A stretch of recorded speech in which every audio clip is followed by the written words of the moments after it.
अमावस्या की रात और 9 बजे का समय। ये वो रात और वो समय है जिसका ख्वाब विक्रमगंज गांव के हर नागरिक के दिल में इस कदर अंदर तक घुसा हुआ है कि उसके बारे में सोचकर ही लोगों के रोंगटे खड़े हो जाते हैं। विक्रमगंज गांव आम दिनों में तो बिल्कुल आम ही रहता है, लेकिन अमावस्या की रात 9 बजे पूरा गांव सन्नाटे को ओढ़कर सो जाता है। ना कोई घर से निकलता है, ना कोई बात करता है। लोग सांसें भी इतने धीमे तरीके से लेते हैं कि ना के बराबर आवाज हो, क्योंकि जरा भी आवाज उन्हें मौत के मुंह में खींच कर ले जा सकती है। सैकड़ों सालों से विक्रमगंज गांव इसी खौफ के साए में जी रहा है। अमावस्या की रात इस गांव के लिए मौत की रात होती है। जिस तरह मौत खामोश होती है, वैसे ही ये रात भी खामोश होती है, क्योंकि जरा सी भी खामोशी टूटी और फिर वो ले जाएगा अपने साथ हमेशा हमेशा के लिए।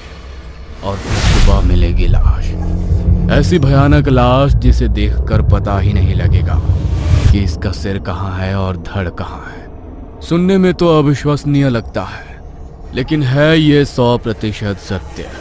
ये कहानी एक ऐसी ही घटना की है जिसके बारे में जब दिवाकर ने सुना तो वो जोर जोर से हंस पड़ा। दिवाकर आज की दुनिया का नया मॉडर्न लड़का, साइंस पर विश्वास करने वाला, भूत प्रेत का मजाक उड़ाने वाला। दिवाकर शहर के एक बड़े इंजीनियरिंग कॉलेज में पढ़ता है और कॉलेज के ही हॉस्टल में रहता है। दिवाकर का रूममेट है आलोक। दोनों बहुत अच्छे दोस्त हैं। पढ़ाई में भी दोनों के दोनों बहुत ही स्मार्ट हैं। कॉलेज के टॉप स्टूडेंट में उनकी गिनती होती है। दोनों की पटती भी खूब है, लेकिन भूत प्रेत के बारे में दोनों की राय बिल्कुल अलग है। एक रात जब दोनों कॉलेज के हॉस्टल की छत पर बैठे भूत प्रेतों के बारे में बातें कर रहे थे, उसी समय आलोक ने उसे अपने गांव के उस रहस्य को बताया, जिसे सुनकर दिवाकर जोर जोर से हंसने लगा। उसने बोला, अबे पागल हो गया है क्या? या आज दारू पी ली है तुमने? भला ऐसा भी होता है? होता है मेरा दोस्त, होता है। मेरे गांव में होता है। आज भी अमावस्या की रात को 7 बजे के बाद कोई घर से नहीं निकलता। कोई मतलब सिर्फ इंसान नहीं, जानवर भी। देख भाई, दिमाग का दही मत कर। तू कुछ भी बोलेगा और मैं मान लूंगा। मैं सच बोल रहा हूँ दिवाकर। अमावस्या की रात को 7 बजे के बाद कोई नहीं निकलता। किसी को निकलना अलाउ नहीं है। अगर कोई निकल गया तो फिर उसकी मौत निश्चित है। और मान लो कि वो नहीं मरा तो फिर पागल तो होगा ही। एक नहीं, सैकड़ों घटनाएं ऐसी है मेरे गांव की। चुप कर, फालतू की अफवाह तेरी गांव में फैली हुई है और तू उसे डिफेंड कर रहा है। भाई ग्रो अप, तू साइंस का स्टूडेंट है। तू ही अगर ऐसी बातें करेगा तो फिर क्या फायदा साइंस पढ़ने का? तू जाकर कोई तांत्रिक वांत्रिक के पास जादू टोना सीख। दिवाकर, साइंस अपनी जगह है और भूत प्रेत शैतानी ताकत अपनी जगह। साइंस है तो भूत भी है। सैकड़ों साल हो गए यार, कई पीढ़ियों से ऐसा ही चला आ रहा है मेरे गांव में। अबे बेवकूफ़ी कहीं पीढ़ियों से चली आ रही है, इसका क्या मतलब कि तू भी बेवकूफ़ी करे? पहले लोग घर में शौचालय नहीं बनाते थे, बाहर खुले में जाते थे।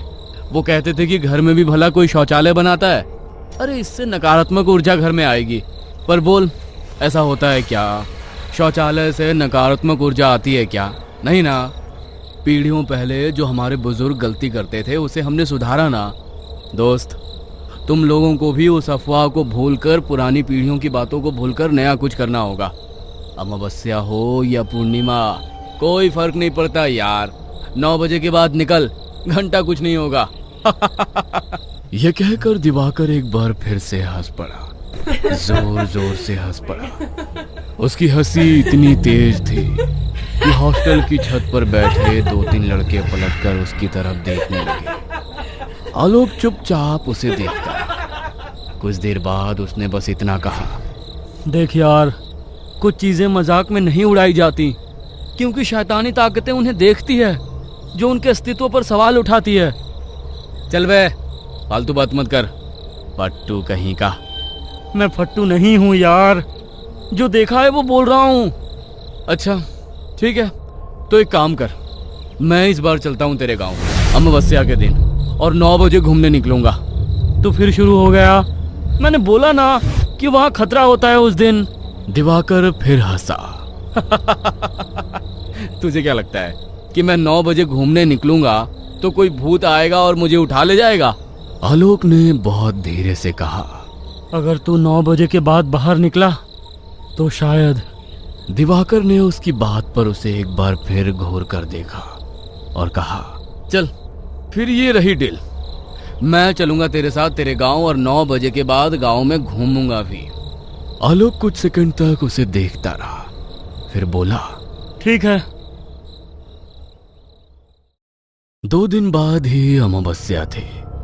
आलोक ने तो लाख समझाया दिवाकर को कि वो जिद छोड़ दे, लेकिन उसने उसकी एक नहीं सुनी। आखिरकार दोनों बस से निकल पड़े। शाम करीब 6 बजे बस विक्रमगंज गांव के बाहर रुकी। दिवाकर नीचे उतरा। गांव बिल्कुल साधारण था। मिट्टी के घर, संकरा रास्ता, कुछ बच्चे खेल रहे थे, कुछ औरतें कुएं से पानी भर रही थी। दिवाकर हंसकर बोला,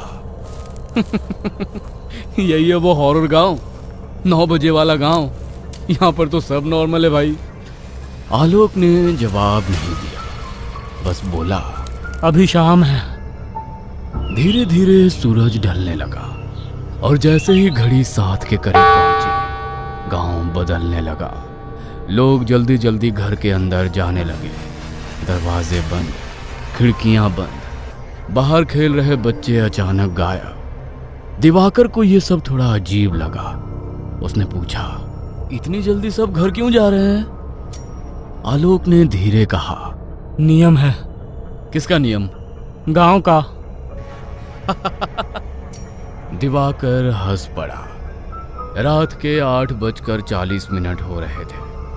पूरा गांव अब पूरी तरह शांत था। इतना शांत कि दूर खेतों में झिंगुरों की आवाज भी बहुत तेज लग रही थी। आलोक के घर के अंदर सब लोग बैठे थे।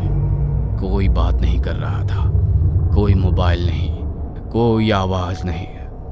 दिवाकर को यह सब बेहद अजीब लग रहा था। यह सब पागलपन है। आलोक ने उसकी तरफ देखा। दिवाकर, 9 बजे के बाद आवाज मत करना। क्यों? कोई मॉन्स्टर आ जाएगा? आलोक ने कोई जवाब नहीं दिया, बस घड़ी देखने लगा। घड़ी में 8:59 हो रहे थे। घर के अंदर इतनी खामोशी थी कि घड़ी की टिक टिक साफ सुनाई दे रही थी। 8:59 40 सेकेंड, 8:59 50 सेकेंड। दिवाकर मुस्कुराया। बस 10 सेकेंड। आलोक ने उसका हाथ पकड़ लिया। मत जा। दिवाकर ने हाथ छुड़ा लिया। देखता हूं कौन मारता है। और फिर वो घड़ी आ गई। 9 बज गए। सन्नाटा और भी गहरा हो गया, लेकिन उस सन्नाटे को तुरंत ही दिवाकर ने तोड़ दिया। उसने घर का दरवाजा खोल दिया। दरवाजा खोलते ही जैसे ही उसने बाहर कदम रखा, उसे तुरंत महसूस हुआ कि कुछ अजीब है। हवा नहीं चल रही थी, झिंगुरों की आवाज बंद, कुत्ते नहीं, कुछ भी नहीं, जैसे पूरी दुनिया ने सांस रोक ली हो। दिवाकर ने धीरे से कहा, हेलो।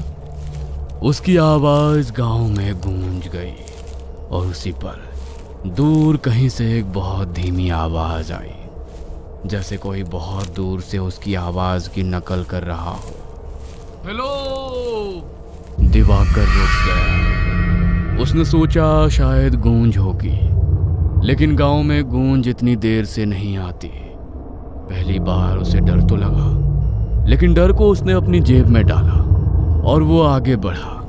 उसके कदमों की आवाज मिट्टी पर साफ सुनाई दे रही थी, टक टक टक टक। अचानक एक और आवाज आई, टक टक टक। दिवाकर रुक गया। दूसरी आवाज भी रुक गई। उसने पीछे देखा, कोई नहीं।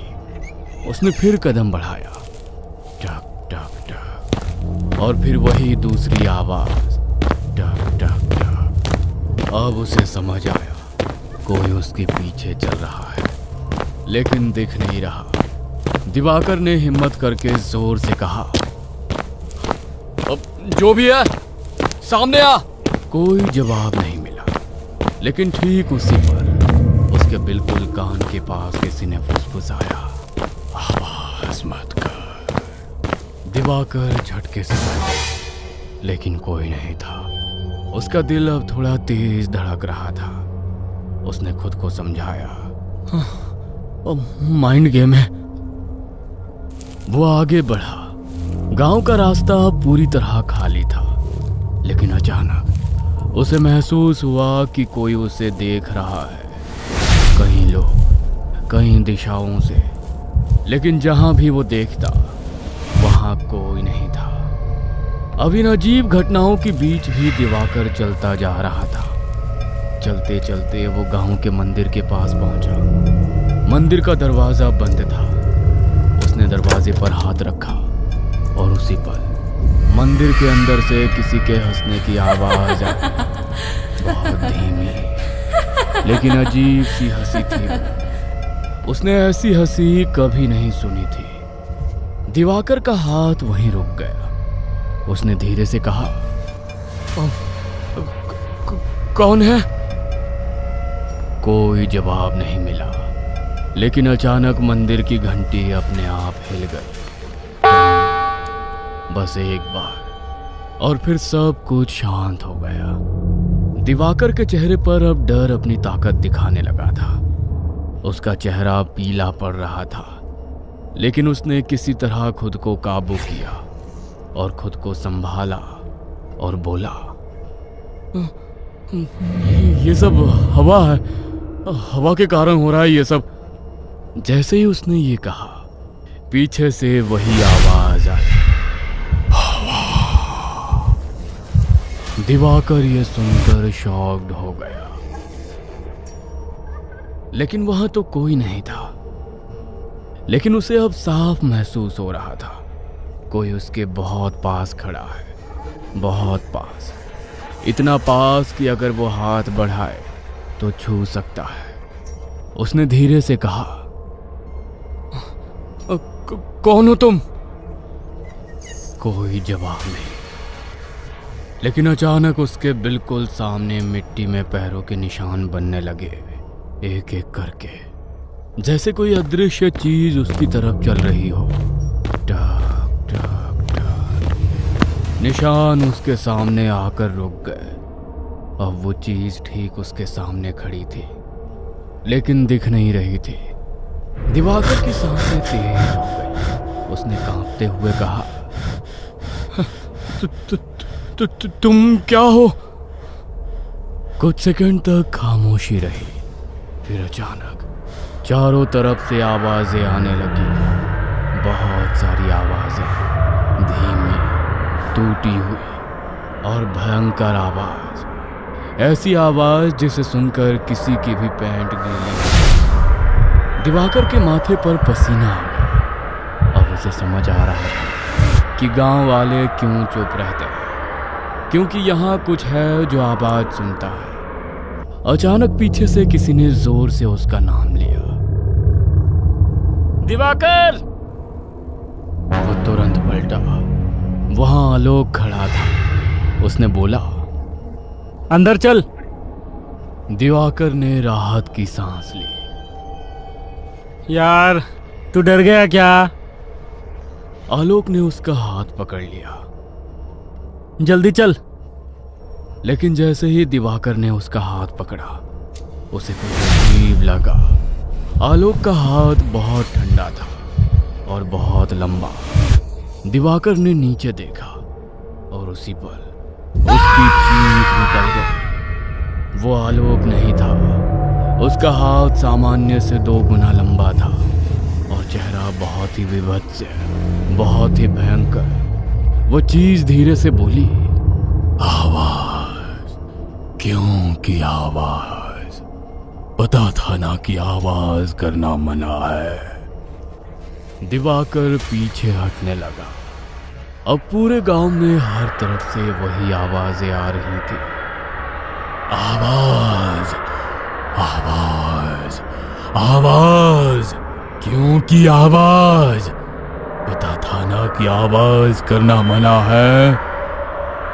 दिवाकर को ऐसा लग रहा था जैसे सैकड़ों खतरनाक परछाइयां उसकी तरफ बढ़ रही हों। दिवाकर भागने लगा, लेकिन जितना वो दौड़ता उतनी ही आवाजें उसके आसपास बढ़ती जाती थी। अब उसे साफ महसूस हो रहा था वो अकेला नहीं है, पूरा गांव किसी चीज से भरा हुआ है। ऐसी चीजें जो दिखती नहीं, बस आवाज से चलती है। दिवाकर मंदिर के सामने गिर पड़ा। उसकी सांसें बहुत तेज चल रही थी और उसी पर उसे एहसास हुआ कि उसने बहुत बड़ी गलती कर दी, क्योंकि उसकी सांसें भी आवाज कर रही थी और चारों तरफ से कदमों की आवाज आने लगी। सैकड़ों कदम धीरे धीरे उसकी तरफ। दिवाकर ने सांस रोक ली। कुछ सेकंड तक सब शांत रहा। फिर किसी ने बहुत धीरे उसके कान में कहा, देर हो गई। और उसी पर दिवाकर की चीख पूरे गांव में गूंज गई। अगली सुबह गांव वाले धीरे धीरे अपने घरों से बाहर निकले। मंदिर के सामने मिट्टी पर गहरे निशान थे, जैसे रात में वहां बहुत लोग खड़े थे, लेकिन वहां कोई नहीं था। बस मिट्टी पर एक जगह काफी दूर तक कुछ घसीटा गया था और उसके बाद निशान अचानक खत्म हो गए। जैसे जो भी था वो दिवाकर को लेकर कहीं नीचे अंधेरे में उतर गया हो और गांव में फिर से वही नियम दोहराया गया। अमावस्या की रात 9 बजे के बाद आवाज मत करना, बाहर मत निकलना।